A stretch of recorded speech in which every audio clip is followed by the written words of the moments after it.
Pasamos a tratar las interpelaciones dirigidas al Gobierno. Interpelación urgente del Grupo Parlamentario Vox al ministro de la Presidencia, Relaciones con las Cortes y Memoria Democrática sobre las acciones que va a llevar a cabo el Gobierno para impedir que partidos que atentan contra la soberanía nacional puedan condicionar la vida política de España. Para su defensa tiene la palabra el señor Ortega Smith Molina.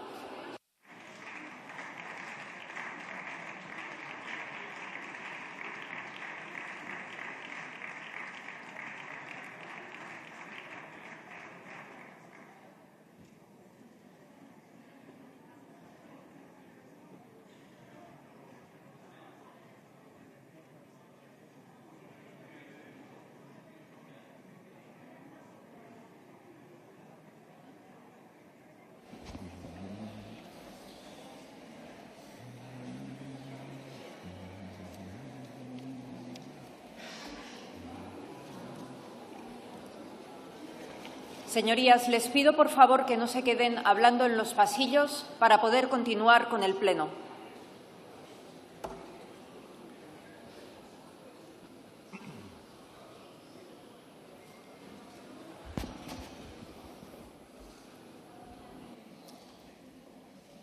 Muchas gracias, presidenta. Señor ministro, en esta interpelación urgente que le plantea nuestro Grupo Parlamentario Vox, lo que le estamos preguntando a usted en nombre del Gobierno es qué piensa hacer para evitar que quienes quieren destruir la unidad nacional, pisoteando la Constitución y despreciando la soberanía nacional de los españoles, logren su objetivo. Es terrible, ¿no?, que se tenga que hacer esta pregunta, esta interpelación urgente a un Gobierno de una nación que debería entenderse que es su razón principal, evitar que los enemigos de la nación consigan sus objetivos. Pero ustedes, señor ministro, han venido cumpliendo a rajatabla la hoja de ruta marcada por los separatistas, por los golpistas, por los enemigos de la nación. Y lo han hecho desde el primer minuto, paso a paso, cesión a cesión.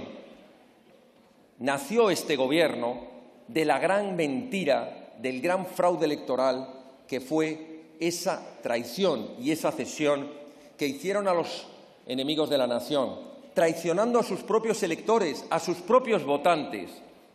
Cuando prometió el candidato a presidente en las elecciones, Pedro Sánchez, el que le ha puesto a usted ahí, que jamás pactaría con quienes tienen las manos manchadas de sangre, que jamás pactaría con quienes habían dado un golpe de Estado, quienes querían destruir España, y que jamás pactaría y no sería capaz de dormir tranquilo si pactase con aquellos de las cartillas de racionamiento, los totalitarios comunistas. Pero cedió para sentarse ahí, en el banco azul, y que usted se pueda sentar ahí. Y la primera gran cesión, señor ministro, yo la pude comprobar sentado en los estrados de la Sala de lo Penal del Tribunal Supremo, cuando la Abogacía del Estado recibió instrucciones para que lo que era una evidente y clara acusación por delito contra la Constitución, delito de rebelión contra los golpistas, por arte de magia, no, por cesión a los golpistas, se convirtió en fase de enjuiciamiento en acusación de la Abogacía del Estado por delito contra el orden público, delito de sedición. Ahora empezamos a entender un poco esta última reforma del Código Penal, porque tampoco quieren el delito de sedición. Y después, señor ministro, ¿después qué vinieron? ¿Lo recuerda?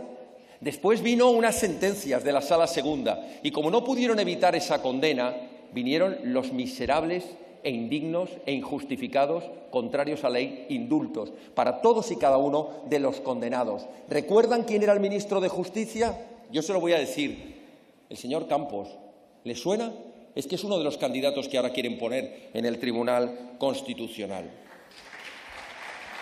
Señor ministro, seguimos hablando de cesiones. Luego vino las cesiones a los proetarras, Había que blanquear la ETA y crear la ley de memoria democrática. Bueno, de memoria y de democrática no tiene nada, pero de cesión tiene mucho. Cesión a la ETA para que escribieran el relato. Sí, el relato, porque entonces se deslegitimaba la transición, se deslegitimaba la corona y se favorecían los homenajes a los terroristas. Claro, despreciando y pisoteando a las víctimas del terrorismo. Luego vino, señor ministro, la cesión al PNV, ¿se acuerdan? A Bildu, a PNV, había que ceder las competencias penitenciarias para que esos informes de sanidad los pudieran emitir desde el propio gobierno vasco. ¿Para qué? Claro, ¿pero qué cree? ¿Que no nos damos cuenta? Luego vino la siguiente cesión, señor ministro, el acercamiento de los presos a las cárceles vascas como paso previo a unos informes de sanidad que les permitan salir a la calle mediante un fraudulento tercer grado. Señor ministro, luego vinieron las cesiones. Vinieron las cesiones retirando cualquier presencia del Estado.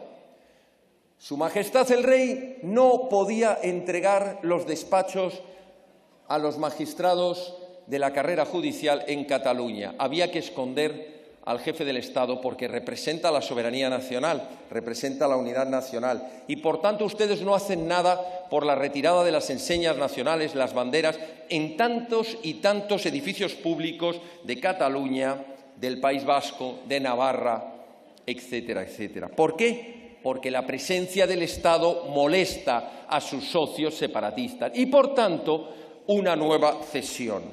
Luego vino la cesión también, esa vieja reivindicación de la maldita asesina banda terrorista ETA. ¿Sabe cuál es, no? Que había que quitar la Guardia Civil de Navarra. Nueva cesión al separatismo proetarra. Luego vinieron nuevas cesiones. ¿Cómo es eso de que la directora nacional del CNI se atreva a investigar a nuestros socios golpistas? ¿Pero dónde se ha visto esto? ¿En qué Estado de Derecho se permite que los servicios de información investiguen a quienes quieren dar delitos, quieren cometer gravísimos delitos y dar golpes de Estado? Cesada inmediatamente. Y además instrucciones al CNI para que de ninguna manera se atreva a investigar ni a quienes dan golpes de Estado, ni a quienes los preparan, ni a los CDR violentos, ni a los grupos declarados por varios juzgados como grupos terroristas vinculados al separatismo. Los servicios de información no están para eso, ¿no? Según ustedes, claro. Nuevas cesiones. Desprotección absoluta al español. Por supuesto que la sentencia del Tribunal Supremo, que ratifica la sentencia del Tribunal Superior de Justicia de Cataluña, protegiendo a esa inmensa mayoría de españoles que quieren educar a sus hijos en la lengua vehicular materna, la lengua común, señor ministro, la lengua común, el español, al menos en ese miserable 25%, cuando sus socios desde la Generalidad aprueban ese decreto que impide la escolarización en español, ustedes no lo recurren, ustedes no hacen absolutamente nada. Esas cesiones las vemos aquí todos los días. ¿Se acuerda, señor ministro? La ley de universidades, la tiene usted apuntada en la agenda. Hay que apartar el español. ¿Se acuerda de la ley de deporte, también tramitada en esta Cámara? Hay que permitir que en las competiciones internacionales acudan las selecciones nacionales de las comunidades autónomas como si de países se tratase. ¿Se acuerda de la ley ferroviaria, también tramitada en esta Cámara? Es que podríamos enumerar todas las leyes, porque en todas está el tufo de la cesión a los enemigos de España. Les decía que si se acuerda, señor ministro, que también la tiene en la agenda, porque yo sé que las lleva todas apuntadas. Por la mañana le dicen lo que tienen que hacer y ustedes luego vienen aquí y lo hacen. La ley ferroviaria, permitiendo que infraestructuras de interés general que vienen desde hace siglos adscritas a la red ferroviaria nacional de la DIF o de Renfe puedan ser desafectadas y entregadas en bandeja a los gobiernos autonómicos, desmembrando una infraestructura nacional básica del transporte. Y así podríamos seguir ley tras ley, cesión tras cesión, señor ministro. Hablamos del Tribunal de Cuentas. ¿Se acuerda esa cesión? También le llamaron por teléfono y le dijeron: no te olvides que tenemos abierta un expediente, una causa muy grave en el Tribunal de Cuentas. por desviación de fondos públicos, el fondo de dinero de todos los españoles. Los golpistas desviaron dinero, señor ministro, de todos los españoles. Había una causa abierta en el Tribunal de Cuentas. ¿Y qué ordenó su gobierno en una nueva cesión? Que la Abogacía del Estado no presentaría en tiempo y forma la demanda correspondiente y se archivó. Nueva cesión al golpismo. ¿Seguimos hablando? Seguimos hablando, señor ministro. Lo hemos visto aquí hace pocos días. Presupuestos generales del Estado. Al dictado del PNV, de Bildu, de Esquerra Republicana, al dictado. Por cierto, ¿recuerda a Otegi que dijo, bien vale apoyar unos presupuestos si esto nos permite el acercamiento de nuestros asesinos al País Vasco? Y esos presupuestos plagados y plagados de partidas de dinero para favorecer a los golpistas, a los que odian a España. Por ejemplo, con las embajadas en el exterior, que son una nueva muestra del desprecio a esa competencia exclusiva del Estado que es la política exterior. Y ustedes les permiten que desacrediten al Estado y que hablen como si Cataluña o el País Vasco fueran naciones, o Galicia, tampoco me quiero olvidar de las embajadas gallegas, o cuando utilizan la TV3, por ejemplo, esa maquinaria de odio y de propaganda al servicio de los separatistas catalanes que ustedes riegan también en los presupuestos. Y así, señor ministro, cesión tras cesión tras cesión en esos presupuestos generales del Estado. El último pago, ya lo conocemos todos, ha estado en la actualidad política. Había que derogar el delito de sedición, esa amnistía general encubierta de los golpistas. De rebelión, que no les gustó, pasamos a sedición. De sedición pasamos a delitos contra el orden público. Lo próximo, señor ministro, venga, ánimo, imaginación. Lo próximo es que en vez de delito le damos una subvención por dar un golpe de Estado. Y por último, señor ministro, ríase, pero es que es la triste realidad de lo que están haciendo ustedes en España. Puede reírse y sonreírse. A los españoles no les hace ninguna gracia lo que están haciendo ustedes. Se lo digo absolutamente con pena. Mire, la malversación también fue otra de las cesiones. Como muchos de sus socios están imputados o condenados por delitos de malversación, había que rebajar las penas. Además, por cierto, mediante un procedimiento absolutamente dantesco, con alevosía, premeditación, nocturnidad, sin presentarlo como proyecto de ley orgánica para evitar los informes, corriendo como proyecto de ley de los grupos parlamentarios, deprisa y corriendo, a ver si no nos damos cuenta y cambiamos el Código Penal así, por lo bajini.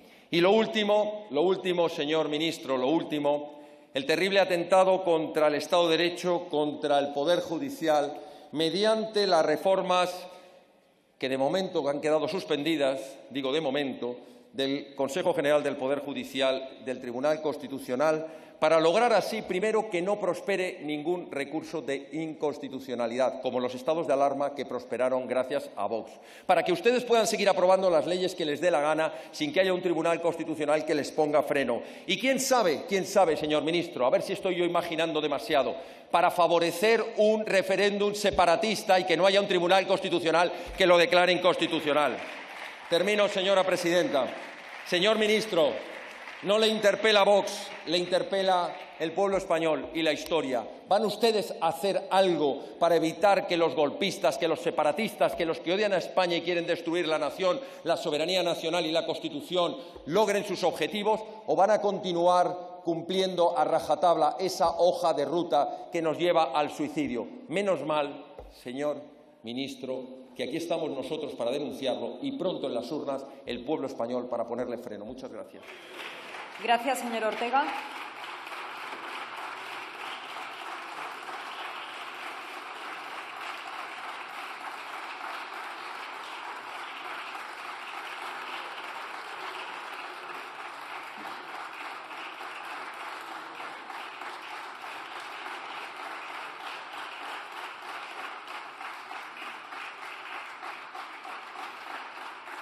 A continuación, tiene la palabra, en nombre del Gobierno, el señor ministro de la Presidencia, Relaciones con las Cortes y Memoria Democrática.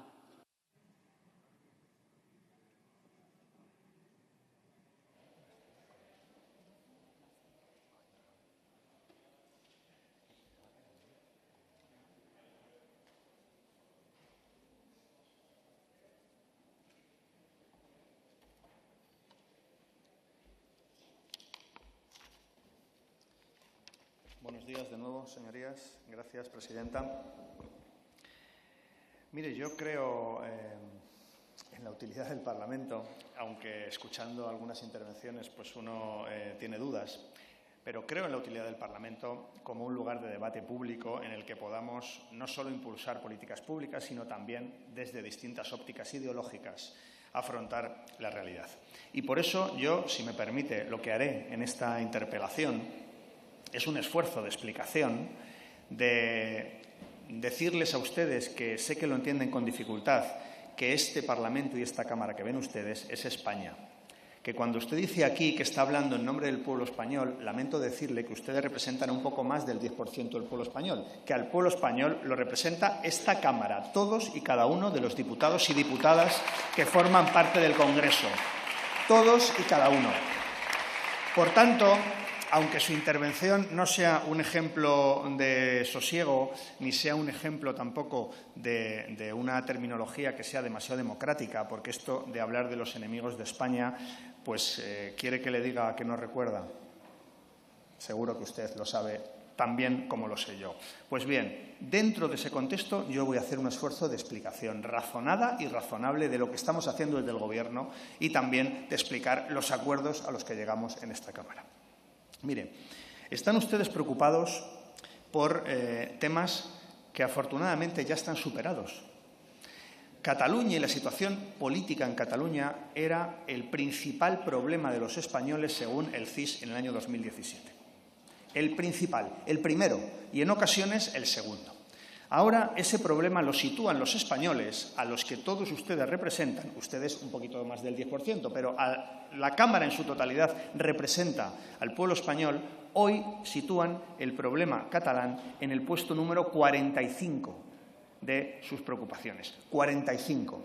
Y esto, señoría, ha sido como consecuencia de una política de entendimiento, de diálogo, de tender puentes. Sabemos cuál fue el resultado de la política que puso en marcha el Partido Popular cuando estaba en el Gobierno y que ustedes jalearon y, de hecho, consiguió que les engordara como partido político y tener la representación que ahora tienen. El conflicto territorial. Ustedes viven no solo con normalidad, sino les diría que casi con alegría que hay un conflicto territorial en nuestro país para poder intentar sacar votos en otros lugares que no sean Cataluña. Por tanto, mire, reconozca la política que ha hecho el Gobierno de España en Cataluña. Reconozca que esa política ha funcionado. Reconozca que hoy el proceso soberanista ha terminado. Y ha terminado no porque lo diga el Gobierno, que lo decimos, porque lo dicen los líderes independentistas. ¿Y sabe lo que hemos hecho? Política útil e inteligente, a diferencia de otras políticas que lo único que hicieron fue echar gasolina al fuego del conflicto territorial en Cataluña. Esto, a ustedes que les preocupa tanto la unidad de España, debería ser motivo de alegría, pero a ustedes no les alegra que no haya conflictos territoriales en España. A ustedes, por el contrario, lo que les alegra es que haya esos conflictos para intentar pescar algún voto fuera de Cataluña. Miren, a mí, desde luego, no me van a encontrar en esta tribuna, en esta Cámara, nunca en ese barro al que ustedes se empeñan en manchar toda la política en España. No me van a encontrar nunca, jamás. Y, mire, podría responderle una por una a todo el catálogo de falsedades que usted ha ido desgranando desde esta tribuna. Un catálogo de falsedades que pasará a la antología de la mentira. Porque, mire, usted dice que la Guardia Civil ya no estará en Navarra. Es que con el Gobierno socialista de Pedro Sánchez hay 300 guardias civiles más en Navarra y lo que no van a hacer es ocuparse del tráfico. Por cierto, un acuerdo al que llegó el señor Aznar en el año 2000. Por tanto, cuando usted viene aquí y para fundamentar su posición política lo que hace es falsear la realidad, convendrá conmigo que algún problema de argumentación tiene su discurso, porque se basa en falsedades, puras falsedades. También ha criticado usted aquí la sentencia de la Sala Segunda del proceso soberanista. Porque, claro, usted que tiene muy claro cuál era la acusación y, de hecho, formó parte de esa acusación, le tengo que decir que la Sala Segunda de lo Penal del Tribunal Supremo consideró que los delitos eran otros, no los que usted defendía. Pero es que usted viene aquí a criticar la sentencia y a decir contra viento y marea que usted tenía razón y que el Tribunal Supremo no lo tenía. Y así un largo etcétera de falsedades que usted ha vertido en esta tribuna, como las elecciones nacionales y otras muchas. Mire, nosotros lo que vamos a seguir haciendo en el año de legislatura que queda, qué largos se les han hecho los 4 años de legislatura, más largos se les van a hacer los 4 siguientes, ya se lo voy diciendo, pero qué largos se les han hecho. Mire, lo que hemos hecho ha sido establecer acuerdos. En el Parlamento, que le reitero, esto es España, esta Cámara es España, y lo que votaron los españoles es el Congreso de los Diputados más fraccionado de la historia.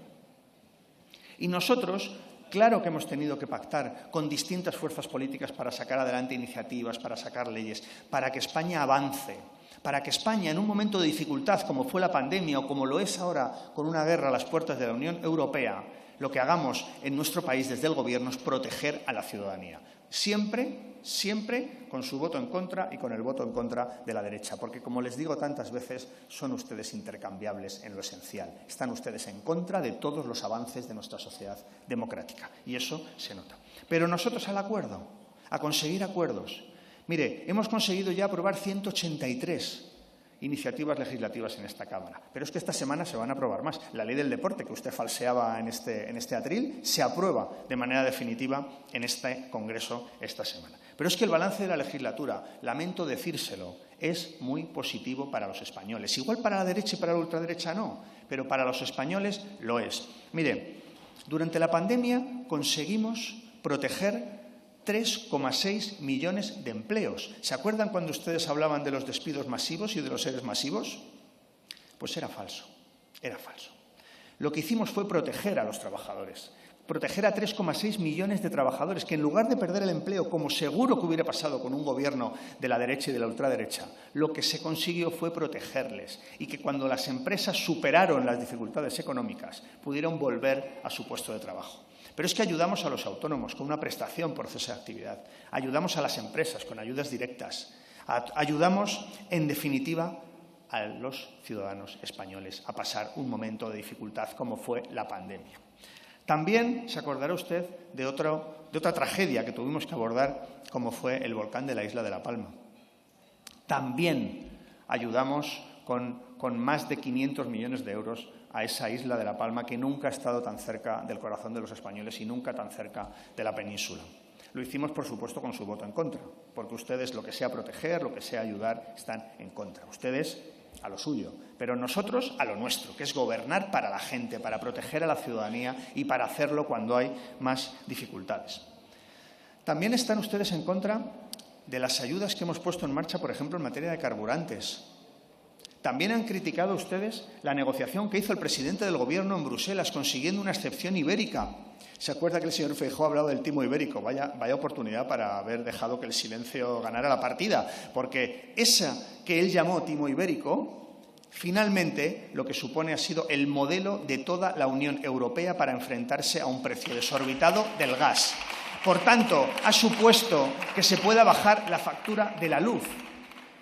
Y, por tanto, ha supuesto que hoy España sea el país de la Unión Europea y de la eurozona que tiene la inflación más baja, gracias a las políticas del Gobierno de España. Escúchenlo bien, gracias a las políticas del Gobierno de España, hoy tenemos la inflación más baja de Europa. Por supuesto, con su voto en contra. Por supuesto. Eso no es necesario ni reiterarlo.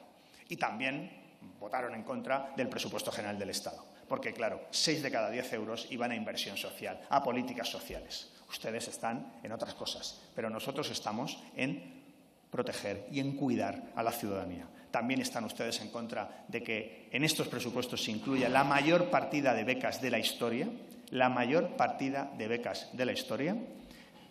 No ha pasado nada, tranquilidad, señorías. Podemos continuar.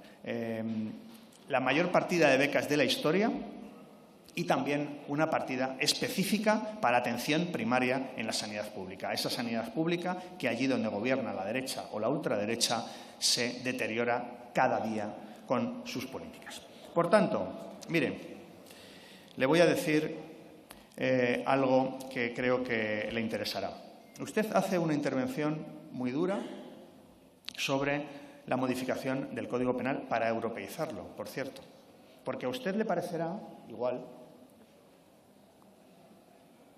que el Código Penal en España, el que estaba en vigor en el año 17, a usted le parecerá un Código Penal ejemplar.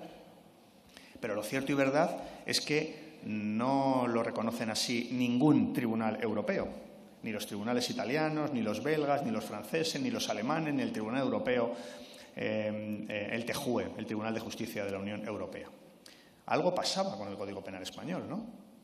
Pues lo que pasaba es que no estaba homologado al resto de Europa. Lo que pasaba es que era absolutamente desproporcionado con el resto de Europa. Lo que pasaba es que el Partido Popular hizo una reforma en el 2015 que nos alejó de Europa. Y lo que hemos hecho ha sido europeizarlo. Y a usted este tema que le importa mucho y, por tanto, hace de él, digamos, el punto principal de su intervención. Pero me llama la atención que, siendo eso tan importante para usted, lo que recurren al Constitucional es que no se desbloquee el nombramiento de los magistrados del Constitucional. Es decir, que a la hora de valorar qué es lo importante, para ustedes lo importante es que el Tribunal Constitucional esté bloqueado, con una mayoría conservadora. Eso es lo importante. Lo otro, bueno, pues es accesorio, por mucho que le intenten ustedes dar mucha importancia en sus intervenciones. Por tanto, termino mi primera intervención. Estamos haciendo política para la mayoría social. Lo estamos haciendo, por supuesto, con otros grupos parlamentarios. Lo hacemos a través del acuerdo, a través del entendimiento, a través de buscar soluciones que sean consensuadas para lograr mayorías en este Parlamento.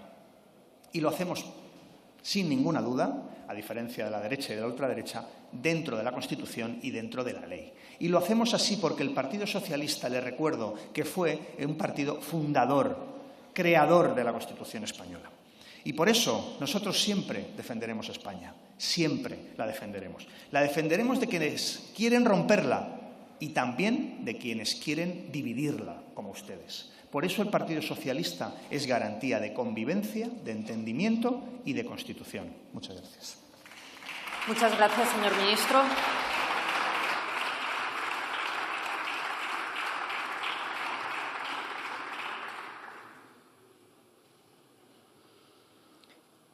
Tiene la palabra el señor Ortega Smith Molina.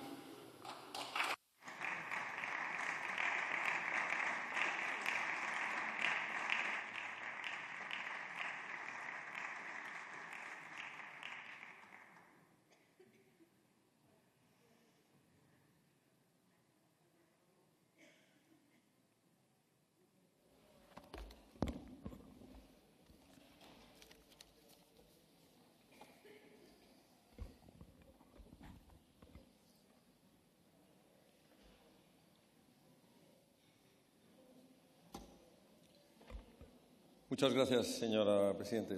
Señor ministro, usted ha comenzado su intervención diciendo que usted cree en el Parlamento, en el parlamentarismo. ¿De verdad? ¿Por qué cerraron este Parlamento para que no pudiéramos controlar sus estados de alarma fraudulentos declarados gracias a Vox inconstitucionales? ¿Por qué se les llena la boca diciendo que respetan al Parlamento si luego están dispuestos a entregárselo en manos de aquellos que precisamente lo que no creen es en nada de lo que salga de este Parlamento, porque ellos quieren montar sus parlamentos soberanos separatistas? Usted ha afirmado a continuación, señor ministro, que este Parlamento representa a España. Hombre, permítame que le haga una matización. Representa al Poder Legislativo. España es mucho más. También hay un Poder Judicial que no está aquí dentro. Hay un Ejecutivo que, por desgracia, debería controlar este Parlamento. Y, desgraciadamente, como ustedes han dedicado, junto con el Partido Popular, a cargarse cualquier atisbo de división de poderes, pues este Parlamento no tiene capacidad real de controlar a los diferentes ejecutivos. Pero es que España es mucho más.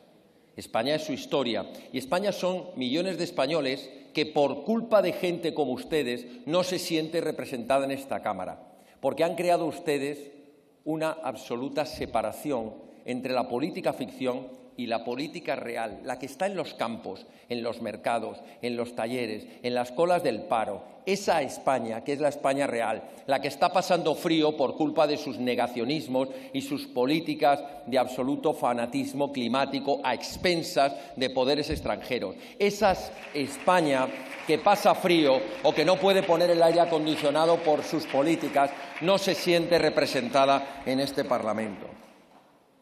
Usted dice que nosotros estamos empeñados en repetir una y otra vez que existe un gravísimo problema, una gravísima amenaza y un gravísimo riesgo de ruptura de la unidad nacional. Pero usted cree que hay un solo español, incluyéndoles a ustedes, que no lo vea. Pero usted dice que ese problema, como ha definido usted, del separatismo de los catalanes, de los llamados líderes catalanistas, ya ha sido superado, ha dicho usted, ha sido superado. ¿Pero eso quién se lo ha dicho? ¿Otegi? ¿Rufián? Porque para ellos, lo que están logrando son sus objetivos a través de la Moncloa, a través de condicionar al Gobierno de España. Señor ministro, dice usted y alardea, porque lo hemos escuchado aquí muchas veces, se lo oímos a Sánchez, que gracias a ustedes consiguieron proteger a muchos trabajadores en la pandemia. ¿A cuántos? Porque será a aquellos que, desgraciadamente, por su negligencia, no se quedaron en el camino, que no perdieron la vida, porque ustedes fueron incapaces de poner los medios sanitarios a tiempo, porque se dedicaron a negar la realidad y cuando la tuvimos encima fue tarde para muchos de ellos. ¿Se refiere usted a los miles que perdieron sus trabajos y sus empleos por unos estados de alarma fraudulentos en los que ustedes les prohibieron poder ejercer su trabajo porque ustedes decidieron que solo unos determinados trabajos eran trabajos esenciales, como si el llevar el pan a su casa no fuera esencial para cada trabajador? Usted ha repetido, señor ministro, ha repetido usted en las intervenciones anteriores a esta interpelación y en la propia contestación a la interpelación entre 16 y 18 veces la palabra ultraderecha. Luego ustedes son los del talante, los del tono, el señor educado, señor ministro. Yo tendría muy fácil subir aquí y contestarle una a una a esas 17 veces. Me bastaría con decirle que, hablando de ultras, la ultratraición es la que representan ustedes. La ultrainutilidad para resolver los problemas de España los representan ustedes. La ultracobardía para enfrentarse a los enemigos de España los representan ustedes. En definitiva, representan muy bien a la ultraizquierda. Pero ¿sabe lo que ocurre? Que a nosotros lo que nos preocupa son los problemas de España, no lo que sean ustedes. Muchas gracias. Gracias.